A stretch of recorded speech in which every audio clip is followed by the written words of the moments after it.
누가복음 19장 18절부터 48절 공독하겠습니다.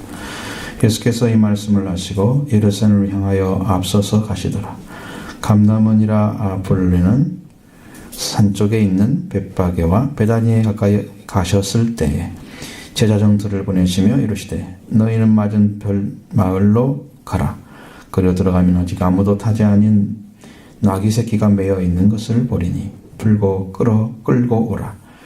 만일 누가 너에게 어찌하여 푸느냐 묻거든 말하기를 주가 쓰시겠다 하라 하시매 보내심을 받은 자들이 가서 그 말씀대로 하신 대로 만난지라. 나귀 새끼를 풀 때에 그 임자들이 이르되 어찌하여 나귀 새끼를 푸느냐 대답하되 주께서 쓰시겠다 하고 그것을 예수께로 끌고 와서 자기들의 겉옷을 나귀 새끼 위에 걸쳐 놓고 예수를 태우니 가실 때 그들이 자기 겉옷을 길에 펴더라. 이미 감람산 내리막길에 가까이 오매 제자의 온 무리가 자기들의 본 바 모든 능한 일로 인하여 기뻐하며 큰 소리로 하나님을 찬양하여 이르되 찬송하리로다 주의 이름으로 오시는 왕이여 하늘에는 평화여 가장 높은 곳에는 영광이로다 하니 무리 중 어떤 바리새인들이 말하되 선생이여 당신의 제자들을 책망하소서 하거늘 대답하여 이르시되 내가 너에게 말하노니 만일 이 사람들이 침묵하면 돌들이 소리 지르리라 하시니라. 가까이 오사 성을 보시고 오시며 이르시되 너도 오늘 평화에 관한 일을 알았더라면 좋을 뻔하였거니와 지금 네 눈에 숨겨졌도다. 날이 이를지라 내 원수들이 토둔을 쌓고 그를 둘러 사면으로 가두고 또 너와 및 그 가운데 있는 네 자식들을 땅에 메어치며 돌 하나도 돌 위에 남기지 아니하니 이는 네가 보살핌을 받는 나를 알지 못함을 인함이니라 하시니라. 성전에 들어가서 장사하는 자들을 내쫓으시며 그들에게 이르시되 기록된 바 내 집은 기도하는 집이 되리라 하였거늘 너희는 강도의 소굴을 만들었도다 하시니라. 예수께서 날마다 성전에서 가르치시니 대제사장들과 서기관들과 백성의 지도자들이 그를 죽이려고 꾀하되 백성이 다 그에게 귀를 기울여 들으므로 어찌할 방도를 찾지 못하였더라. 아멘. 예수님께서 예루살렘의 입성은 성경 전체로 볼 때 3번 정도 유월절을 지나는 모습을 보여줍니다. 마지막 3번째 유월절에 예수님이 돌아가시는 거죠. 예수님이 마지막 입성하실 때의 내용을 보니까 요한복음 12장 1절에 보면 유월절 엿새 전에 예루살렘에 오셨다. 그렇게 말씀하고 있습니다. 예수님께서 예루살렘에 입성하시는 그 이유는 이미 예고한 것처럼 죽음을 각오하고 가시는 겁니다. 유월절에 맞추어서 유월절의 어린 양으로 십자가에 죽어서 하나님께 자기를 드림으로 속죄제를 드리는 그 일을 하기 위해서 인류를 위해서 거기 들어가시는 거예요. 살기 위해서 가시는 게 아니고 죽기 위해서 가시는 것입니다. 그걸 알고 가시는 것입니다. 예수님께서 예루살렘에 들어가시는 일은 28절에는 이렇게 말씀하셨다. 말씀하시죠. 예루살렘을 향하여 앞서갔다 이렇게 말씀하십니다. 28절 보겠습니다. 예수께서 이 말씀하시고 예루살렘을 향하여 앞서서 가시더라. 자, 이 말씀에 해당되는 얘기는 이게 누가복음 19장 1절부터 좀 있는 내용이에요. 근데 그것이 이제 어떤 연관성이 있는가에 대한 그 문맥적인 부분을 살펴보지 않으면 여러분 이해를 못해요. 성경이 이게 지금 어떻게 된 얘기인지 이해가 안 되겠죠. 19장에서 포인트는 일단 삭개오의 사건이 나옵니다. 19장 1절부터 삭개오에 대한 얘기가 나오죠. 그리고 삭개오 얘기를 다 듣고 아브라함의 자손이라고 하는 예수님이 선포해 주십니다. 그래서 예수님이 거기에 오시니까 사람들은 어떤 생각을 했냐. 19장 11절에 보면 그들이 이 말씀을 듣고 있을 때에 비유를 더 말씀하시니 이는 자기가 예루살렘에 가까이 왔고 그들은 하나님의 나라가 당장 나타날 줄로 생각함이더라. 이게 예루살렘 사람들의 시각이에요. 예수님이 오시니까 하나님 나라가 막 그 자리에 나타나가지고 무슨 일이 벌어질 걸 지금 상상을 하고 있는 거예요. 예수님을 잘못 본 거죠. 그래서 예수님께서 계시고 예루살렘에 가까이 오셨기 때문에 하나님 나라가 당장 나타날 것이다. 이렇게 기대하고 있었던 거예요. 이런 사람들에게 필요한 말씀이 뭐냐면 열무나 이야기를 해주는 겁니다. 비유로. 자, 그들에게 어떤 하나님의 나라를 기대하고 믿고 나가야 되는지에 대해서 가르쳐주기 위해서 그 이야기를 해주는 거예요. 그게 아니다. 이렇게 됩니다. 어떤 귀인이 왕위를 가지고 와서 먼 나라로 간다. 그래서 이 왕이라면 예수님이 원래 가지신 거죠. 근데 여기는 귀인으로 표현되고 있습니다. 예수님은 지금 귀인으로 오신 거예요. 사람들이 보기에는 왕이 아니란 말이에요. 예수님은 진짜 왕위를 가지고 이제 왕이라 하면 다스리는 권세가 있어야 하잖아요. 왕이니까. 그 권세를 가지고 이 땅에 오실 것이다. 아직 안 이루어진 거죠. 그런 하나님 나라가 예수님이 귀인으로 나타났으니까. 예수님 다시 오실 때 그 심판의 권세를 가지고 영광을 가지고 그 권세를 통해서 다스리는 왕으로 올 것이다. 그래서 그 귀인이 가기 전에 총 10명을 불렀습니다. 그리고 은하 10문화를 주었어요. 그럼 한 사람이 하나씩이죠. 돌아올 때까지 장사하라. 이렇게 명령한 것입니다. 총 한 사람이 한 문화씩 가지고 장사를 해서 남기라는 얘기입니다. 근데 그 백성이 그를 미워해서 사자를 뒤로 보내서 무슨 말을 전해줬냐면 우리는 당신이 왕된 것을 원하지 않습니다. 이야기를 하는 것입니다. 그게 이제 이스라엘 백성들의 모습이에요. 그리고 이제 귀인이 왕위를 가다가 돌아옵니다. 그 은하를 준 종들을 불러서 어떻게 장사하는 자를 알고자 해서 불렀습니다. 첫째가 나와서 주인님, 당신의 한 문화로 내가 10문을 남겼습니다. 이렇게 얘기하는데 주인 하는 말이 잘했다. 착한 종이야. 네가 지극히 작은 것에 충성했으니 열골 권세를 차지하라. 이렇게 왕의 권세를 가지고 오신 분이 그 말씀에 순종해서, 이건 이제 문화란 말은 하나님의 말씀대로 하면 달란트와 같은 거예요. 지금 우리는 이제 여기는 헬라 이방인들을 위해서 쓴 복음서이기 때문에 이제 마태복음서처럼 달란트라는 말을 안 쓰죠. 헬라인들이 주로 쓰는 단어를 다져서 문화로 쓴 거예요. 같은 의미로 보면 돼요. 그 단어만 다른 거죠. 그래서 권세를 가진 분이 이제 그 10개를 다스릴 권세를 나눠줍니다. 둘째가 나와서 말합니다. 주인이여, 당신의 한 문화로 5문화를 만들었습니다. 주인이 말합니다. 너도 5골을 차지하라. 또 한 사람이 말합니다. 주인이여, 보소서, 당신의 한 문화 여기 있습니다. 내가 수건으로 싸두었습니다. 이는 당신이 엄한 사람을 내가 무서워하기 때문입니다. 당신은 두지 않은 것을 취하고 심지 않은 것을 거두십니다. 주인이 하는 말이, 악한 종아, 네가 네 말로 너를 심판한다. 너는 내가 두지 않은 것을 취하고 심지 않은 것을 거두는 엄한 사람인 줄 알았느냐? 그러면 내 돈을 은행에 맡기지 아니하였느냐?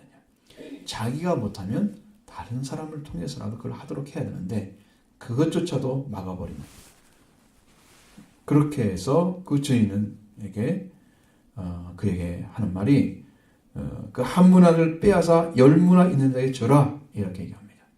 곁에 있는 사람들한테 말씀하죠. 근데 그들이 이상하게 여겨서, 아니 10문화 가진 사람, 그는 10문화 있습니다 주님.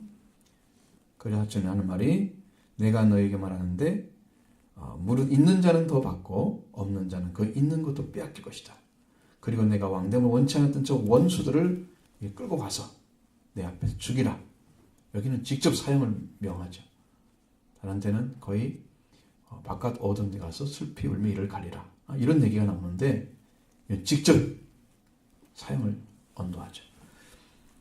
자, 이렇게 이야기한 다음에 예수님이 가신 거란 말이에요. 그러니까 이게 뭐가 연결되는 거예요?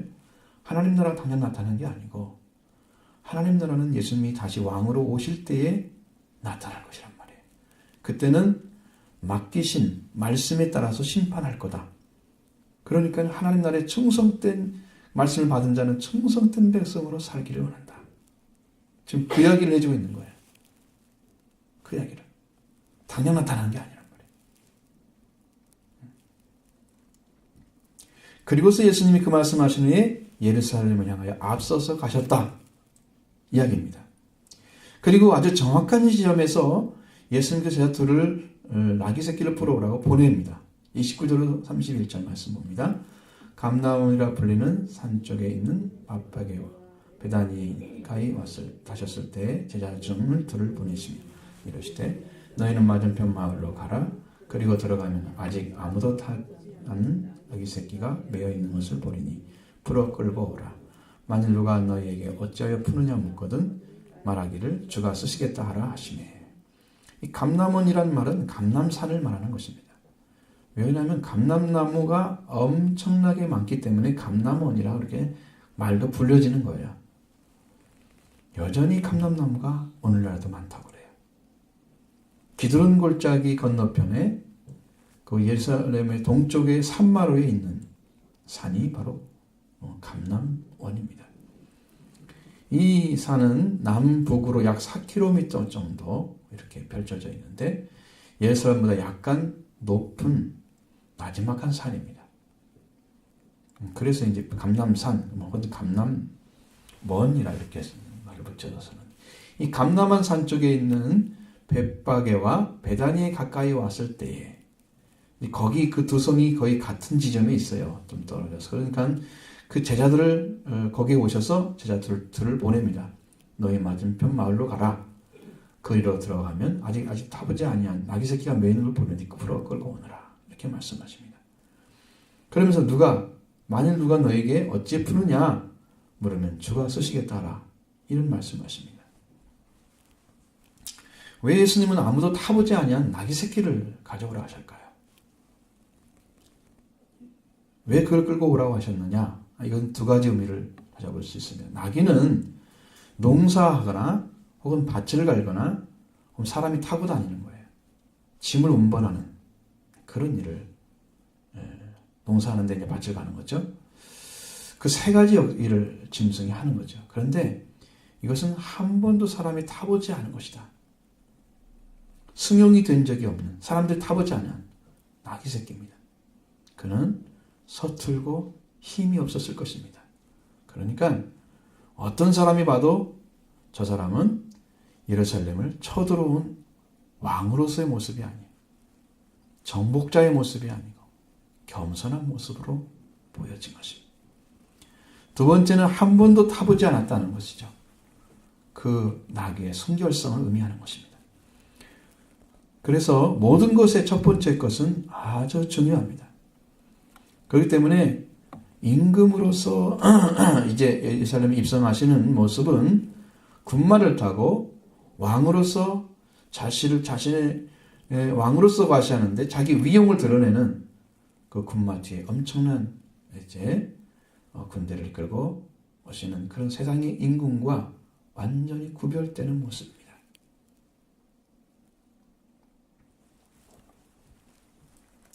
나귀 새끼를 끌고 제자들에게 아직 타보지 아니한 나귀 새끼에 매여 있는 것을 볼 것인데 그걸 끌고 오라 이렇게 말씀하십니다. 이건 주인으로서 명령이에요.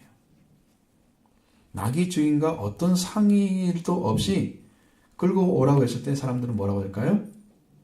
도둑이죠. 탈취하는 거잖아요. 남 물건을. 그러나 주인이 자기 것을 자기가 쓴다는 건 당연한 것입니다. 예수님은 주인으로서 말씀하고 있는 거예요. 만일 나귀 주인이 어찌하여 푸느냐 하면 주가 쓰시겠다 하라. 이렇게 말씀하십니다.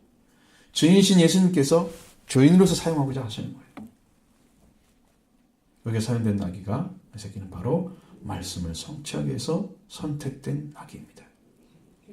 그 말씀이 이루어질 때는 그 말씀의 주인이신 분과 함께 하는 거예요. 창조자와 함께 하시고. 그러니까 예수님이 주인이십니다. 그렇게 그 말씀대로 성취합니다. 그리고 두 제자들은 예수님 말씀대로 나귀 임자를 만났습니다. 32절, 34절 같이 보겠습니다. 보내심을 받은 자들이 가서 그 말씀하신 대로 만난지라 나귀 새끼를 풀 때에 그 임자들이 이르되 어찌하여 나귀 새끼를 푸느냐 대답하되 주께서 쓰시겠다 하고. 자, 말씀을 듣고 말씀이 이루어지는 현장에서 말씀대로 성취되는 그것을 보고 있습니다. 보내심을 받은 자들, 이 제자들이죠. 그들은 예수님이 말씀하신 대로 가보니까 그렇게 만나게 됐죠. 나귀새끼를 풀 때에 임자들이 어찌하여 나귀새끼를 푸느냐 물었습니다. 그때에 그들은 주가 쓰시겠다 이렇게 대답한 것입니다. 주가 쓰시겠다는 이 단순한 한마디는 나귀를 타고 오리라 약속하신 말씀을 이루시고 왕으로서 예루살렘에 입성하시는 예수 그리스도를 보여줍니다. 그의 성품, 그의 모습 보여줍니다. 예루살렘 성에 나귀새끼를 타고 들어오시는 분이 하나님께 보내신 겸손한 왕으로서 자신을 드러내게 되면 이는 하나님이 왕으로 세우신 공의와 겸손의 왕임을 알게 하시려고 군마가 아니고 나귀새끼를 타게 하신 거예요. 이것은 예언한 말씀을 이루면은 그 이루어진 현장에 들어가면 그를 만날 수가 있는 거죠. 예를 들자면 예수님도 이 땅에 오실 때에 미가서 5장 2절의 말씀을 이루시잖아요. 베들레헴에서 날 것이다. 베들레헴에서 낳을 것이다. 한 목자가 나올 거다. 약속하신 말씀대로 지금 이루고 계셨던 거예요. 그런데 그걸 본 사람들은 한 사람도 아는 사람이 없습니다.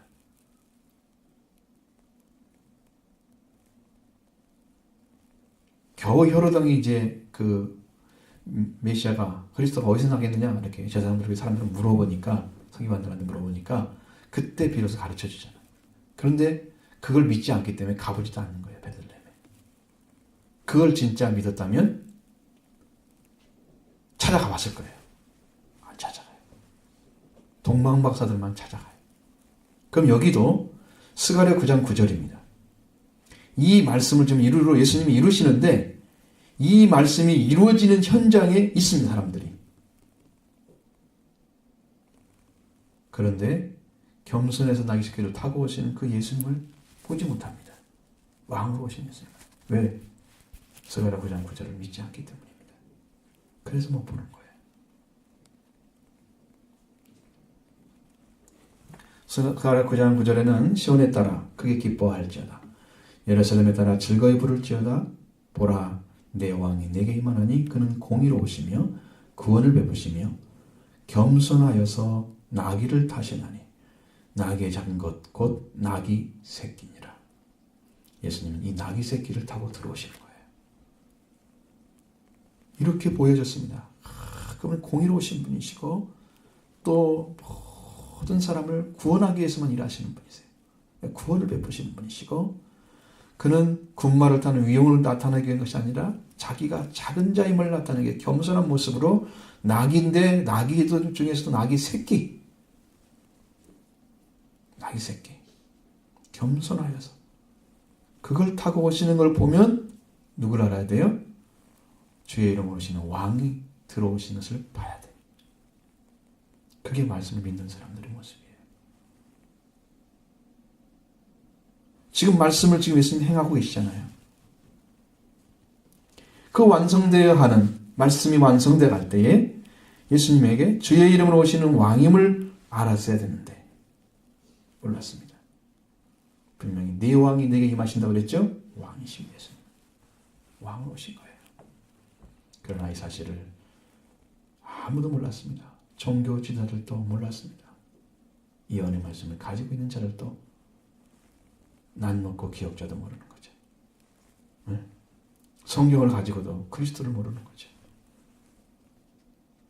여러분 이렇게 신앙생활을 해서 어떻게 그리스도를 만나요?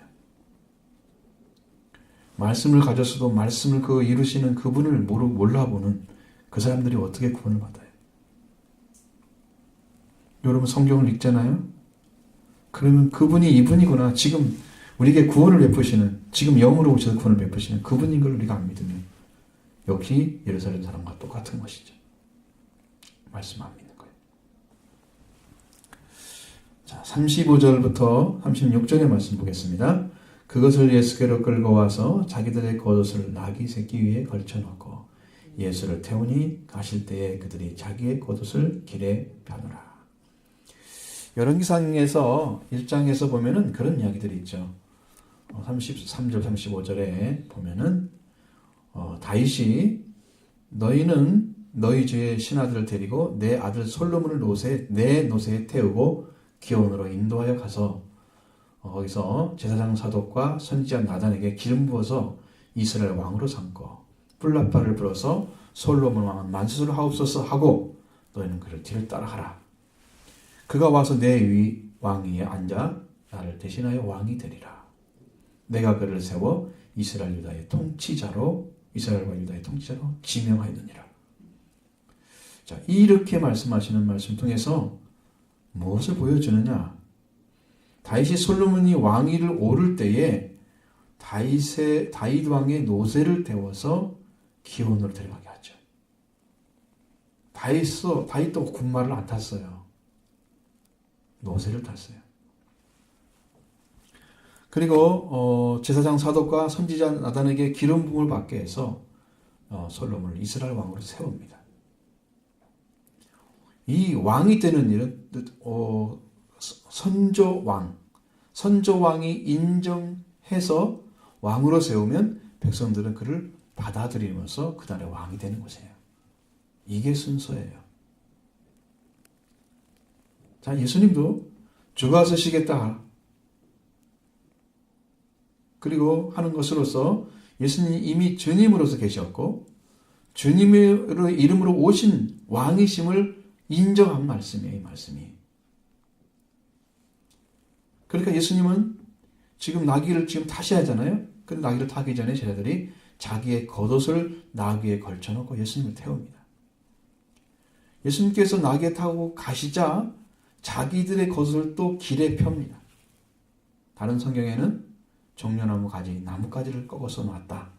그래서 종려주의란 말이 나오죠. 누가복음서에는 그 말이 전혀 들어있지 않습니다.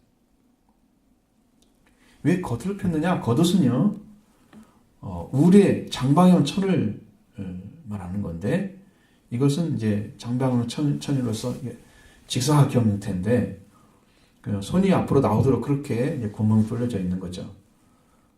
이 옷을 어른 앞에서 입지 않고 어른 앞에 서 있으면은 신뢰가 된답니다.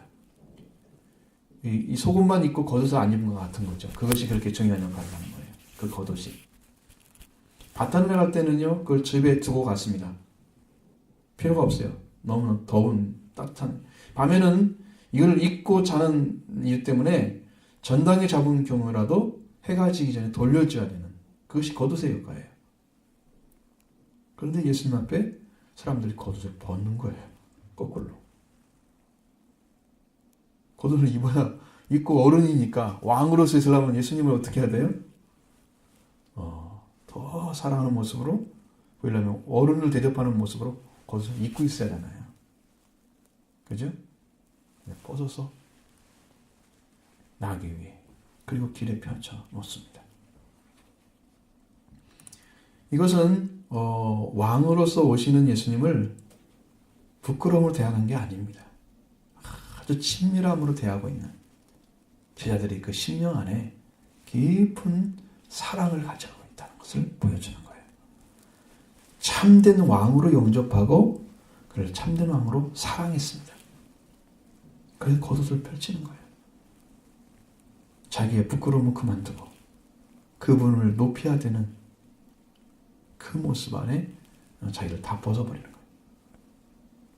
겉옷을. 그리고 왕을 영접하는 자들은 찬양을 드리고 있습니다. 37절로 38절입니다. 이미 감난산 마디막길에 가까이 오매 제자의 무리가 자기들의 본바 모든 능한 일로 인하여 기뻐하며 큰소리 하나님을 찬양하여 이르되 찬송하리로다 주의 이름으로 오시는 이여 하늘에는 평화여 가장 높은 곳은 영광이로다 하니. 자, 예수님을 태운 나귀 새끼가 이미 감난산 내리막길에 가까이 왔다 그랬습니다. 그 제자의 온 무리가 자기들의 본바 모든 능한 일로 인하여 기뻐하며 큰 소리로 하나님을 찬양했다. 여러분, 그 예수님에 대해서 바르게 받아들이고 이해하는 분만이 예수님을 찬양하는 거예요. 그런 예수님이 하신 일을 100% 영접한 분들이에요. 받아들인 사람들이에요. 찬양은 아무나 하는 게 아닙니다. 찬양은. 그리고 성경 말씀에 있는 그 말씀의 진리를 누가 깨달아서 그 찬양을 하겠어요. 그리고 그들이 외칩니다. 찬송하라 주의 이름 오시는 이여 하늘에는 평화요 가장 높은 곳에서는 영광이로다. 제자의 온 무리는 갈릴리에서부터 온 사람들과 아니면 여리고에서 동행한 사람들 그리고 벳바게와 베단에 있는 사람들도 있었을 것입니다. 예수님을 따랐던 자들은 제자의 온 무리라고 그렇게 표현하고 있는데 그들은 예수님에 대해서 옹호적인 사람들이었습니다. 그뿐만 아니고 그들은 예수님을 사랑하는 사람들이었습니다. 그들이 지금까지 목격한 그것들을 다 보면서 그 일을 지금 이제 마무리로서 예루살렘 성에 입성하시는 그 예수님을 정말 기뻐하는 거예요. 큰 소리로 하나님을 찬양합니다. 하나님을 찬양하는 그들의 입에서 나오는 말은 예수님께서 태어나실 때에 천군 천사들이 불렀던 찬양과 비슷합니다. 그런데 내용이 달라요. 많이 다릅니다. 그들은 분명하게 찬송하려고 하고 예수님을 찬송했습니다. 대부분 사람들은 예수님은 하나님의 아들로 인정하지 않았지만 제자의 온 무리들은 예수님을 영접하는 자들. 예수님으로 인해서 하나님을 찬송할 분임을 알고 찬송하고 있습니다. 예수님으로 인해서 찬송하고 있는 거예요. 예수님이 행하신 능하신 일 때문에 찬송하고 있는 거예요. 그들은 예수님으로 인해서 하늘이라고 하는 것은 뭐냐면은 하나님이 거하시는 그곳을 말하는데 그곳에 평화가 있다고 찬양하고 있습니다. 하늘은요, 하나님의 보좌가 있는 곳을 이끄는 거예요. 그걸 숨겨서 얘기하는 거예요. 하늘이라고 얘기하는 거예요. 그거는 이제 누가복음서는 이제 하늘이란 말 많이 쓰고요. 천국이란 말을 잘 안 써요.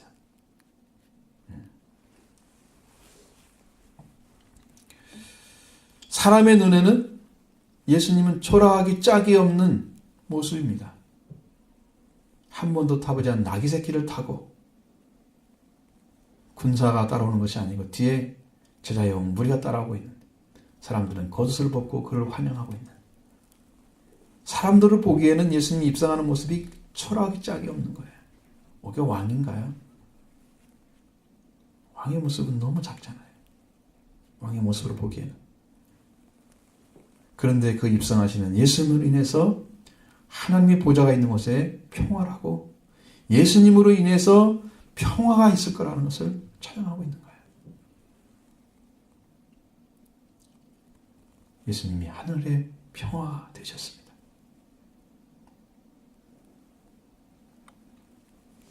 그리고 가장 높은 곳에는 하나님 영광이로다.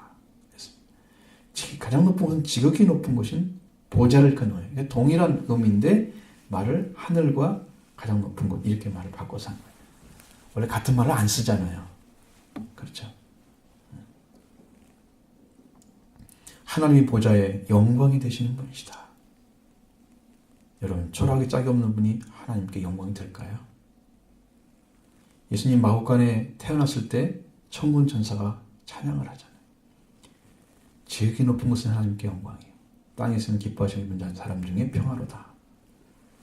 여러분, 마구간에 계신 예수님이 어떻게 그렇게 나타날 수 있습니까? 하나님께 영광이 되겠습니까? 그분이 평화를 줄 수 있는 거인인가요? 그 나타난 모습은 마구간에 뉘어 있는 악입니다. 근데 그를 이끌어서 그리스도주라고 말씀하셨습니다. 그것은 성경이 말할 수 있는 최고의 언어입니다. 주란 말은 왕이라는 것 같은 의미고 그리스도는 이 땅을 구원해야 될 완성자, 예언, 구약 성경을 예언하는 완성자를 이렇게 그러니까 성경 전체를 완성하시고 다스리는 주인으로 그 아기를 찬양하고 있는 거예요. 근데 이 땅에 예수님이 오셔서 이제 그 원하신 하나님의 목적을 성취하시고 하나님 나라의 평화가 되시고 하나님 보좌의 영광이 되신 분이 되셨다는 거예요. 완성하신 구원을 완성하신 후에만 이 영광이 돌아가는 것입니다. 구원에 영광으로 오셨는데 그 영광을 하나님께 돌려드리는 영광으로 오신 분이 하나님께 영광이 되어지는 그것으로 인류의 구원을 완성시키시는 그 놀라우신 그 예수님을 사람들이 찬양하고 있는 거예요. 상상할 수가 없죠.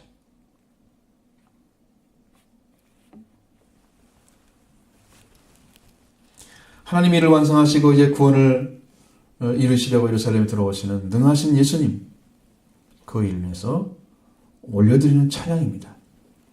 근데 그분이 어떻게 오셨냐? 주의 이름으로 오셨다고 말씀하고 있습니다. 여기에 나타나는 주의 이름으로 오시는 이는 시편 118편의 25절로 26절에 나타난 그 말씀을 이루시는 분이십니다. 여호와여 구하옵나니 이제 구원하소서. 여호와여 구하옵나니 이제 형통케 하소서. 여호와의 이름으로 오는 자가 복이 있으며 우리가 여호와의 집에서 너희를 축복하였도다. 이렇게 말씀하셨는데 히브리어 성경에서 헬라어 성경으로 번역하는 것이 70인역입니다. 구약 성경인데 여기에서 이들이 여호와를 가리킬 때마다 퀴리오스라는 단어로 번역을 했습니다. 주라고 하는 거죠. 그런데 이제 신약은 전부 뭐로 써 있습니까? 헬라어로 써 있잖아요. 그러니까 헬라어로 쓰다 보니까 구약의 주를 여호와를 신약에는 주라고 표현한 것입니다. 그러니까 주의 이름으로 오시는 이는 구약의 여호와 하나님의 이름으로 오시는 이.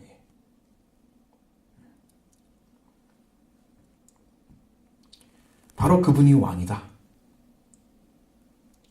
왕이라고 가르쳐주고 있습니다. 예루살렘의 성은 이 왕을 영접하는 도성입니다. 그래서 거룩한 성이에요. 여러분, 이름만 거룩한데 거기 거룩한 분이 안 계시면 거룩한 건 아닙니다. 교회 성전 크게 쳐놔도 하나님이 일을 하고 계시지 않으면 그건 건물에 불과한 거예요. 예루살렘 성에 예수님이 계셔야 돼요. 왕, 거룩한 왕. 그분이 계셔야 거룩한 성인 것입니다.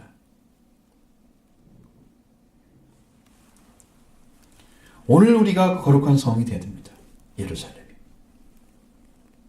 주의 이름으로 오시는 왕, 예수 그리스도를 영접하는 자, 거룩한 자가 됩니다. 우리는 영적인 예루살렘입니다. 바리새인들은 이러한 찬양을 기뻐하지 않았습니다. 그래서 뭐라고 합니까? 당신의 자들을 책망하소서. 아주 기분 나쁜 목소리로 이야기하는 거죠. 40절부터 30절 40절 봅니다. 무리 중 어떤 바리새인들이 말하되 선생님 당신의 자들을 책망하소서 하거늘 예수께서 하시되 내가 너희에게 말하나니 만일 이 사람들이 침묵하면 돌들이 소리 지르리라 하시니라. 이 찬양하는 소리를 무리 중에 어떤 바리새인들이 이렇게 말했다고 했습니다. 선생님, 저를 책망하십시오. 예수님은 나귀를 끌고 오라 하실 때 임자가 어째 나귀를 푸느냐 할 때 주가 서시겠다 하셨다 말씀하셨죠. 예수님은 자신을 분명히 주라고 말씀하고 있습니다. 온 무리 제자에 온 무리들이 찬양할 때도 주의 이름을 오신 왕이시라고 이야기하고 있습니다. 그들을 주의 이름, 능하신 일, 그가 행하신 능하신 일 때문에 예수님을 주의 이름으로 오시는 왕이라고 찬양했습니다. 그러나 바리새인들은 그들을 주가 아닌 선생이라고 부르고 있습니다. 자신이 무시할 수 있는 분은 아니에요. 선생이라고 부르는 것은. 그러나 주님이라고 부르지 않습니다. 왜 그런지 아십니까? 그리스도를 받아들인 사람만 예수를 주라고 시인합니다. 그래서 주라고 부를 수 없는 거예요. 예수님을 주로 부르는 사람은 신앙 고백입니다. 아무나 예수님을 주인입니다 이렇게 고백하지 않습니다. 그래서 우리가 고린도전서 보면은 성령으로 말미암지 않고는 예수를 주라 시인할 수 없느니라. 예수님이 주인 걸 몰라. 그냥 보통 사람들은. 성령이 오시면 예수님이 주인 걸 확실하게. 그래서 고백하는 거예요. 그러면서 그들은 제자들을 책망하라고 말합니다. 예수님에게 당신의 제자들을 꾸짖으십시오 이렇게 이야기합니다. 도대체 왜 이런 말을 하고 있습니까? 예수님을 하나님이 보내신 아들과 그리스도를 믿지 않고 있는 그들은 예수님을 주님의 이름으로 오시는 주의 이름으로 오시는 왕이라고 고백하고 있는 이 찬양을 받아들일 수가 없는 것입니다. 예수님을 믿지 않는 자들인 바리새인들은 하나님을 찬양하며 예수 그리스도로 인해서 기뻐하고 감사하는 마음으로 주의 이름 구약을 이제 하나님의 이름으로 오시는 왕을 찬양하는 것은 감히 생각할 수도 없는 일이었습니다. 그래서 저는 여러분에게 말씀을 드립니다. 여러분들은 찬양하는 자리에 서시기를 바랍니다. 주의 이름으로 오시는 왕을 영접하는 자들이 되기를 바랍니다. 여러분이 예루살렘입니다.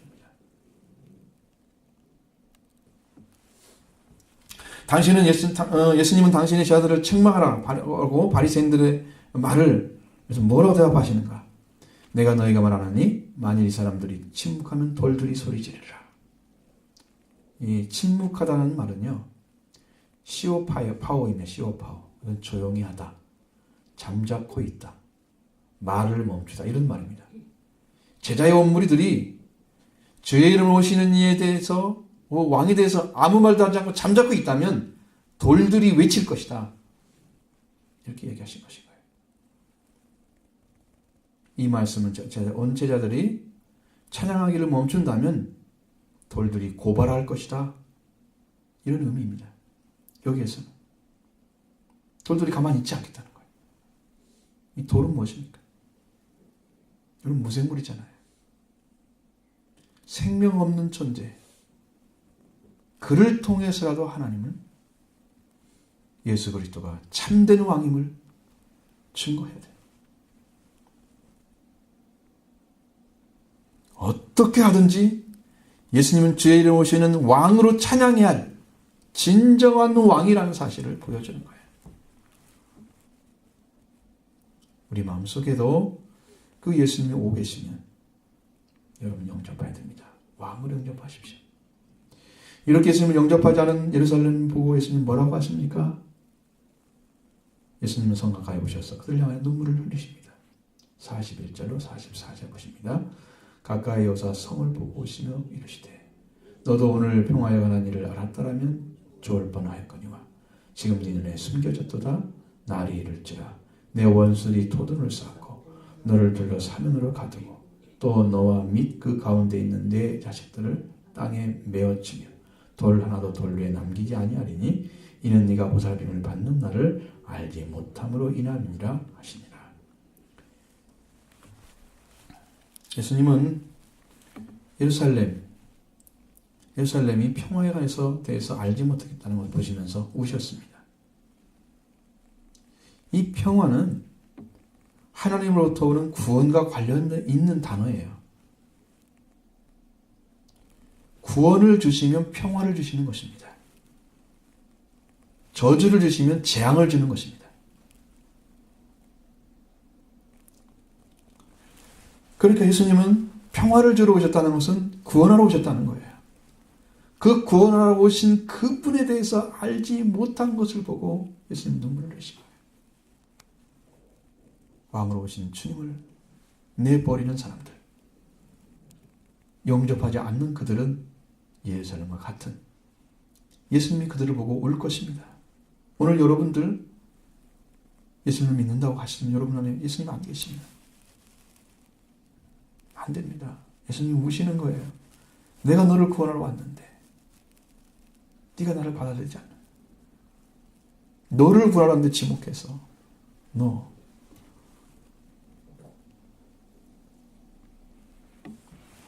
이 평화에 대해서 모르는 거죠. 평화를 주는 사람은요 구원받은 사람이에요. 구원받지 못하면 평화를 만들어낼 수가 없어요. 피스메이커가 안 돼요. 중재자 못합니다. 누구에게도. 누가복음 24장 47절에 보면 그리스도의 이름으로 제사를 받게 하는 회개가 예루살렘부터 시작해서 온 족속에 전파될 것이 기록되어 있다. 이렇게 말씀하십니다. 예루살렘이 온 민족, 인류, 모든 족속입니다. 그 족속에게 그리스도의 이름으로 죄를 용서받게 하는 회개의 발상지가 되는 거예요. 아주 귀중한 도성이에요. 이 일을 해야 될 그것입니다. 그리스도를 영접해야 될 이유가 있는 거예요. 예수 그리스도 주의 이름으로 오시는 왕이심을 영접함으로 인해서 회개로 말미암은 죄상을 받게 하는 그 역사가 그리스도 예수 이름으로 전해져야 되기 때문입니다. 하나님은 예루살렘이 예수님을 영접하지 않아도 어떤 방식으로도 그 복음을 전할 것입니다. 어떻게든. 예를 들면 머릿돌이 모퉁이 돌이 됐다든가 그렇게 해서라도 구원의 방식을 통해서 하나님이 구원하십니다. 원래 자리에 안 하도 그 자리 안에도 차선책으로 다 하는 방법이 있어요. 하나님이 능하신 손으로 합니다. 그러나 적어도 예루살렘은 이 약속하신 말씀이 이루어져야 될 그 중차대한 책임이 있는 도성입니다. 그것을 안 받아들여요. 예수님은 눈물을 흘릴 수밖에 없는 거예요. 그들은 적어도 하나님이 약속하신 아들 왕으로 세우신 시온의 장소라는 걸 알았어야 돼요. 시편 2편 6절에 내가 나의 왕을 내 거룩한 산 시온에 세웠다 하시리로다. 구별된 장소입니다. 왕을 세우는 구별된 장소예요. 그리고 예수님이 왕이다. 세상의 왕일 뿐 아니라 생명의 왕이십니다. 생명의 왕이란 말은 모든 생명을 구원하시는 그로 인해서 새로운 생명이 태어나는 역사가 일어나는 생명의 왕이십니다. 예수님. 그 왕이 그곳에서 일을 하시도록 영접해야 돼요. 사명이 그들에게 있었습니다. 하나님이 구별한 장소. 하나님의 구원을 받아들이지 않는 가장 가슴 아픈 일이 벌어지고 있는 거예요. 하나님의 보좌에는 평화가 되신 예수님. 이스라엘 민족과는 평화가 이르지 않았습니다. 그것을 보고 예수님은 눈물을 흘리고 있습니다. 예루살렘은 평화에 관한 일에 대해서 눈이 감겨졌다고 말씀하십니다. 하나님의 구원을 가지고 오신 예수 그리스도를 보지 못했습니다. 그들에게는 감추어져 있었습니다. 왜 하나님의 구원이 그들에게 보이지 않는 것입니까? 예수님이 직접 가셨는데 그리고 능력 있는 복음을 증거하셨습니다. 참된 말씀을 전하시는데 왜 그들은 머무르고 있습니까? 말씀을 듣고도 회개하지 않았기 때문입니다. 아무리 말씀을 들어도 살아보려고 노력조차 않는 사람들 하나님은 아무 일도 못하십니다. 그걸 가지고 설교 잘 들었다고요? 그걸로 안 되는 것입니다. 듣고 나서 살아보려고 하십니까 여러분? 감상하고 가지 마십시오. 여러분에게 잘 알아듣게 하는 것은 내 사명이지만 왜? 그래야지 이해를 할 수 있습니까? 사는 것은 여러분의 사명입니다. 안 살면 회개하지 않으면 안 되는 거예요. 살려고 했을 때 회개가 일어나는 거예요. 이게 안 되네? 이 말씀대로 안 살아지면 어떻게 해야 되지? 하나님은 어떻게 해야 됩니까? 하나님을 찾잖아요. 거기서 만나고 그 다음에 회개가 일어나잖아요. 말씀으로 살려간 사람의 회개가 오는 거지. 듣고 그냥 감상만 하고 그대로 있는 사람은 회개가 와요. 그러니까 회개가 없는 거고 기도를 안 하는 거예요. 여러분들이. 말씀으로 사는 사람들은요. 기도 안 하면 안 된다는 걸 알고 있어요. 견디지 못합니다. 기도하지 않고는. 기도하지 않고 잘 살고 있잖아요. 여러분들. 물론 다 기도하지 않는 건 아니지만 그렇게 신앙생활하는 거 아닙니다. 그러면 예루살렘 되는 거예요. 예루살렘. 주님이 보고 우시는 거예요. 말씀을 주고. 주님의 하신 능한 일로 인해서 찬양하는 자들이 있는 반면에 예수님을 거부하고 그들을 책망하라고 하는 그런 바리새인들처럼 되는 거예요. 그 반대 사람 되잖아요. 예수님의 복음을 받아들인 자가 아니고 얼마나 아프시겠어요. 내가 지금 하나님 말씀을 가져왔고 내가 하나님의 아들인데 내가 너희를 살리기 위해서 왔는데 왜 나를 못 믿느냐는 거예요. 그들은 말씀 듣고 회개하지 않았기 때문에 돌이키지 않습니다. 마음을. 예수님 말씀과 대입되어 있어요. 똑같은 자리에 서서 자기가 말한 것이 막 옳은 것처럼 생각하는 거예요. 인간 말에 죽지 않으면 구원받지 못합니다. 자기 생각을 깨트려야 말씀이 들어가죠. 말씀에 죽는 회개가 있기를 바랍니다. 그래야 구원받습니다. 구원받는 길이 거기에 있습니다. 말씀이 안 죽고 내가 이렇게 믿어도 되지. 자기 생각 1%라도 0.01%라도 합쳐지면 하나님 역사 안 합니다. 아시죠? 하나님은 100%를 원하십니다. 인간에게는 구원의 가능성이 없어요. 인간은 누구도 구원시킬 수가 없는 거예요. 그러셔야 돼요. 그날이 오면 이스라엘의 원수들이 토둔을 쌓는다 그랬어요. 그리고 너와 그 가운데 있는 내 자식들을 땅에 메어치며 돌 하나 돌리에 남지 않고 다 치겠다. 벌하겠다. 심판하겠다. 말씀하시죠. 이 토둔이라는 것은요. 원수들이 공격력 흉벽을 말하는 거예요. 이렇게 세워놨어요. 원수들이. 그리고 토둔을 쌓습니다. 그래서 그 성으로 들어가요. 그래서 예루살렘을 쳐버리는 거죠. 흉벽을 사면으로 쌓아버려가지고 끔찍 못하게 만들죠. 마사 전투가 3년 걸렸대잖아요. 결국은 거기를 쳐서 이스라엘이 완전히 망한 결론이죠. 예루살렘 성도 티토 장군에 의해서 그냥 괴멸당했습니다. 성전은 파괴됐고 성벽만 남아있잖아요. 돌 하나도 돌 위에 남지 않고 다 깨트려 버렸습니다. 왜? 이 구원을 안 받은 자는요, 멸망밖에 없습니다. 왕으로 오시는, 주의 이름으로 오시는 왕을 영접하지 않는 자들은 멸망밖에 없습니다. 그래서 돌에 남지 않고 멸망당하는 것이다. 그날이 반드시 온다는 거예요. 왜 그날이 주어지느냐? 그것은 평화에 관한 일을 받아들이지 아니한 결과입니다. 구원으로 오신 예수 그리스도, 하나님의 구원을 가지고 오신 그 주의 이름으로 오시는 왕을 영접하지 않은 결과입니다. 그들을 배척했기 때문에, 하나님의 일을 방해했기 때문에 오는 결과입니다. 이 사실에서 예수님은 이는 네가 보살핌을 받는 날을 알지 못함이라고 말씀하시는, 이 보살핌을 받는 날이란 말은 오늘을 보니까 방문하는 날이에요. 누가 방문하는 날이냐? 하나님이 방문하는 날이에요. 그렇게 나와 있습니다. 예수님 하나님이시잖아요. 주의 이름 오시는 분이잖아요. 그분이 방문을 했어요. 이스라엘 민족을. 지금 방문해서 말씀을 전하고 3년 동안 복음을 전했는데 그들은 그때를 알지 못했습니다. 지금 오신 분이 그분인 거 몰라요. 이스라엘에서 지금 구원의 역사가 일어나고 있다잖아요. 지금. 그때 영접했더라면 얼마나 좋아요. 버리고 그냥 1800년 이상 넘는 그 외지 생활, 외부에서 생명 유지하다가 겨우 나라 찾아졌잖아요. 얼마나 불행한 민족입니까? 그렇게 되면. 평화에 가는 일을 받아들이 않았기 때문에 하나님이 방문하는 날, 구원을 주시려고 그날을 알지 못했기 때문에 벌어진 일입니다.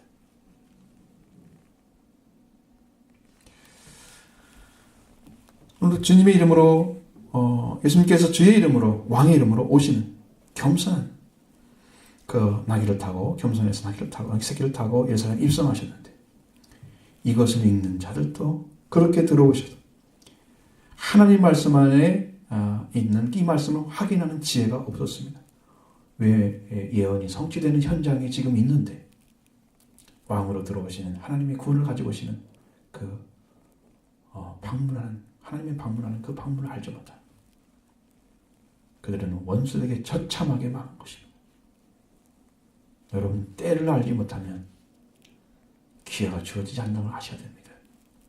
3년이 그들의 기회였고 예수님이 이제 AD 6년, BC 이제 6년경에 태어나셨으니까 적어도 예수님이 그 6년을 빼면 36년 빼면 26년이잖아요.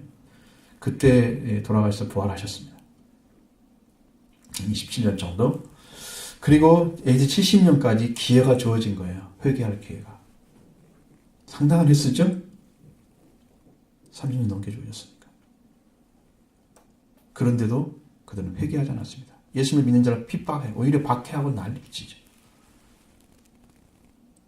망할 수밖에 없는 거예요. 그것은 결과적인 것입니다. 여러분, 오늘 우리들의 결과는 어떻게 나올 것입니까? 이미 그 결과는 지나갔습니다. 그것은. 여러분들은 어떻게 될 것인가 생각하셔야 돼요. 여러분이 예루살렘, 하나님의 이름으로 일컬어지는 도성인 여러분, 예루살렘입니다. 여러분이. 그 이름을 가진 그 거룩한 존재들이 거룩한 분이 안 계시는 이름만 있는 성도가 되면 안 됩니다.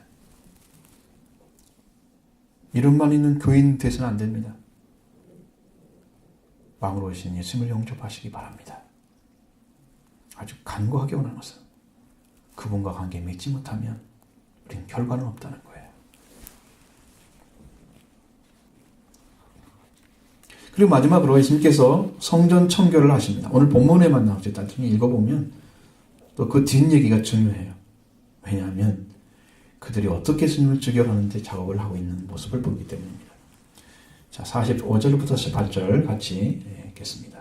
성전에 들어가서 장사하는 자들을 내쫓으시며 그들에게 이르시되 기록된 바 내 집은 기도하는 집이 되리라 하였거늘 너희는 강도의 소굴을 만들었도다 하시니라. 예수께서 날마다 성전에서 가르치시니 대제사장들과 서기관들과 백성의 지도자들이 그를 죽이려고 꾀하며 백성이 다 그에게 귀를 기울여 들으므로 어찌할 방도를 찾지 못하였더라. 예수님께서 성전에 들어가셔서 장사하는 자를 내쫓으셨다 그랬습니다. 성전을 보고 뭐라고 그럽니까? 내 집이라고 그러잖아요. 내 집. 예수님께 거하시는 집, 성전입니다. 그곳은 예수님께 기도하는 곳이었습니다. 그런데 장사하는 자들이 강도의 소굴을 만들었다고 합니다. 이 성전은 기도하는 집인데 장사하는 자들이 그렇게 만들었어요. 여기는 성전에 장사하는 자들이 있는 곳은 어디냐 그러면 이방인의 뜰이에요. 성전, 언덕이나 혹은 성전의 가장 바깥에 있는 뜰이었습니다. 제사장의 뜰, 유대인의 뜰, 그 다음에 이방인의 뜰이 있잖아요. 근데 유대인들 다음에 여자들의 뜰이 있고 그 바깥에가 가장 바깥에가 이방인의 뜰이 있었습니다. 그건 왜 그걸 놔뒀냐 그러면 이방인들이 와서 기도하게 하기 위해서 하나님을 향해 나오게 하기 위해서 그걸 열어놓은 거예요. 거룩한 곳이지만 그렇게 해서 이방인들이 접근하도록 만들었어요. 근데 그 이방인의 뜰에서 그들이 장사치를 하고 있습니다. 이방인들이 기도하라고 주어진 지역에서 그들은 상인들은 뭐냐면 희생제사를 위한 제물용 짐승이나 아니면 필요한 기름이나 포도주를 팔았습니다. 남자는 1년에 반세겔의 성전세금을 내야 되는데 언제 내느냐 시기가 6월절 때 내는 거예요. 성전세가 다 있습니다. 남자들은. 그때 통용됐던 돈들이 헬라나 로마에서 또는 시리아나 이집트의 화폐 이런 걸로 돼 있어요. 그것을 이스라엘 돈으로 바꿔주는 거예요. 세겔로 바꿔주는 거예요. 그래서 환전상이 있어야 됐습니다. 그 환전상을 통해서 돈을 바꿔주는 거예요.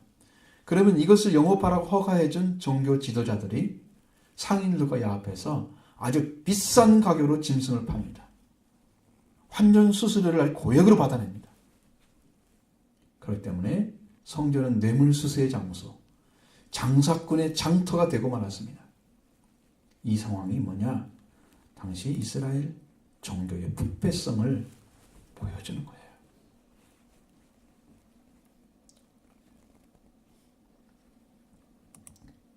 예수님은 이런 자들을 내쫓으셨다 말씀하셨습니다. 그 이사야 56장 7절의 말씀에서 마지막 번을 인용하는데 내가 곧 그들을 나의 성산으로 인도하여 기도하는 내 집에서 그들을 기쁘게 할 것이며 기도하는 집이죠. 그들의 번제와 희생은 나의 제단에서 기꺼이 받게 되리니 이는 내 집은 만민이 기도하는 집이라 일컬음이 될 것입니다. 번제와 희생을 드리게 되면 하나님께서 기꺼이 받는데요. 내 기도하는 집에서 기꺼이 받는다. 내 집은 만민이 기도하는 집이라 일컬음 받게 될 것이다. 분명히 기도하는 집이 되어야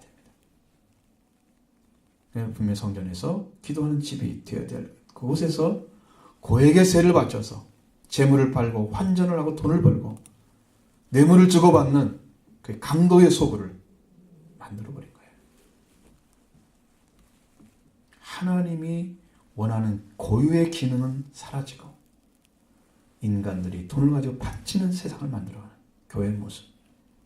예수님을 안 내쫓으시겠습니까? 내쫓습니다. 오늘날에도 예수 그리스도가 아니에요. 구원 문제는 해결되지 않습니다. 그분이 오셔야 돼요. 교회 안에 오셔야 돼요. 저한테 여러 번 어떤 대학교에서 여기 와서 좀 자기들이 만든 물건을 좀 이렇게 소개하면 안 되겠냐고. 그것이 지금 굉장히 시달리고 있습니다. 천하고 온 사람들이 또 하고 모른 체하고 또 하는 거예요. 아예 그냥 막아놓을까 봐 생각하는데 우리 예배하고 전혀 안 맞잖아요. 장사하는 또 우리면 안 되죠. 하나님의 말씀과 많이 위배되는 부분이에요. 그래서 제가 이걸 허락하지 않았습니다. 우리 성도들 생활과는 다르죠.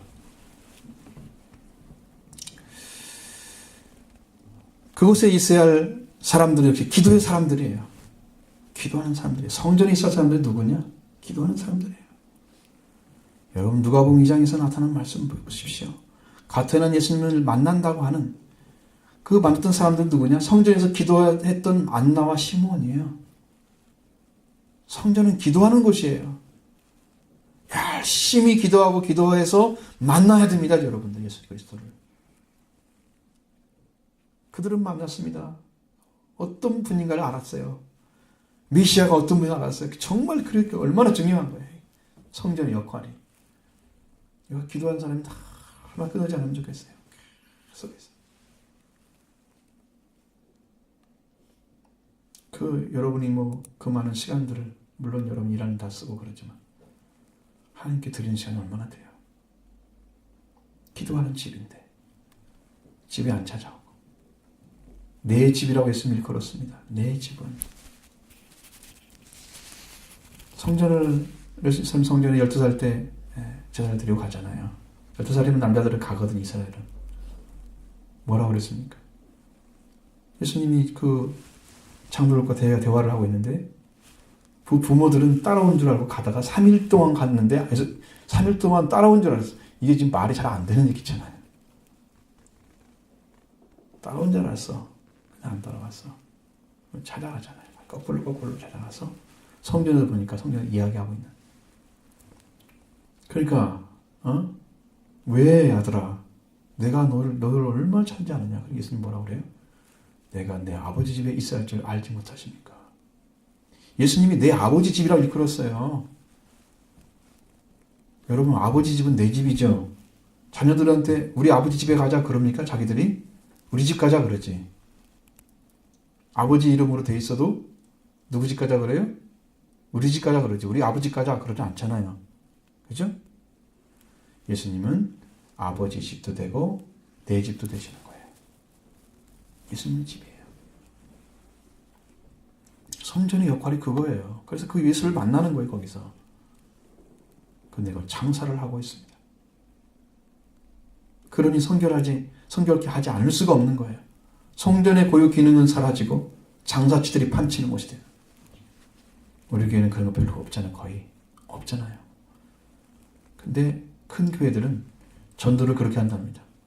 우리 교회는 사람들이 많으니까 너 장사 잘 될 거야. 우리 교회 가자. 복 받아. 그래가지고 교인들 데리고 간대잖아요. 성경의 말씀이니까 그런 사람들이 교회 와서 판치죠. 물질화된 교회 모습이 그대로 나타나는 세상입니다. 성경에 없는 것들을 다 허용하고 얘기하면 안 됩니다라고 설교하지도 못할 것입니다. 거기는. 예수님은 성전에서 날마다 말씀을 가르치십니다. 이건 말씀을 가르치는 것은, 율법을 가르치는 것은 과거에 제사장들이 하는 일이었습니다.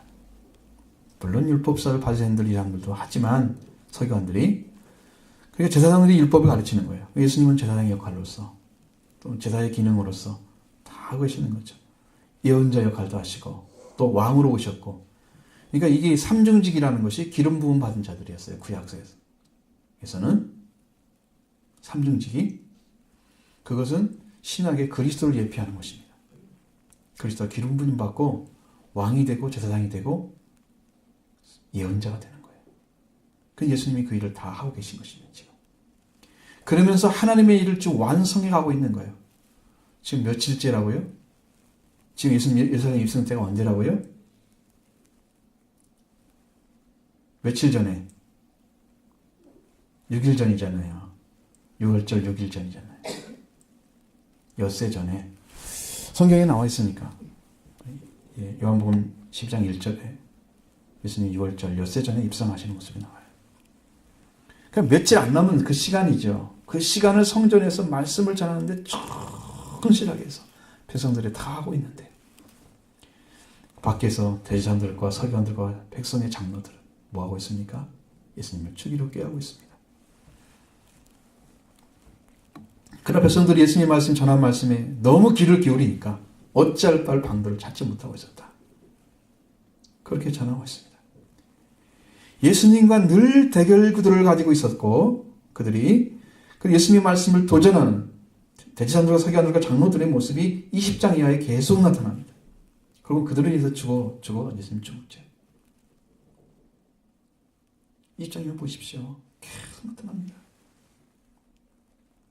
자기를 위해서 오신 예수님을 자기를 손으로 죽이려고 합니다. 좀 무서운 자들이에요. 여러분, 예수님은 어떻게 사랑하고 있습니까? 오늘은 주의 종려주일입니다. 무슨 일은 예수님이 우리의 주인이 되고 주의 이름을 끌어지는 이신 그리스도를 왕으로 영접하는 자만이 예루살렘이 됩니다. 그리고 거기서부터 회개하는 세계가, 죄사함, 예수 그리스도의 이름으로 죄를 삼주고 회개하는 역사 일어나는 것입니다. 예수님을 영접해야 되는 거예요. 왕의 권세가 오죠. 그리고 그리스도의 고난에 참여한 자가 되고 부활의 영광에 참여하게 되는 것입니다. 예수님의 제자들은요, 다 사도권을 받았습니다. 왜 그러냐면 그들은 예수님을 왕으로 영접했기 때문입니다. 왕으로 알아진 자들, 예수님이. 그들이 사도권을 받는 거예요. 그러나 그리스도와 같이 권세를 내려놓고 사랑의 권세만 사용해서 성령과 함께 그리스도를 전하고 그들의 생명을 다해서 전하는 그들의 모습은 참으로 연약한 모습을 보여지죠. 오늘 사랑하는 성도 여러분, 예루살렘 성중에서 예수님을 진정으로 영접한, 왕으로 영접한 온 무리의 온 제자들, 그들처럼 주님의 이름으로, 예수님을 주의 이름으로 오시는 왕으로 영접하시기를 바랍니다. 영원한 영광에 참여하게 됩니다. 그분을 영접하면. 그리고 그리스도를 땅에 보내신 하나님을 찬양하는 성도들이 되십시오. 무엇보다도 내일부터 시작되는 고난주간, 그리스도의 고난을 생각하면서 진정으로 경건한 생활을 하고 열정을 더해서 기도하는 삶을 사시기 바랍니다. 그리고 부활절을 부활의 주님으로 영접하는 축복된 여러분 한 주간이 되시기를 바랍니다.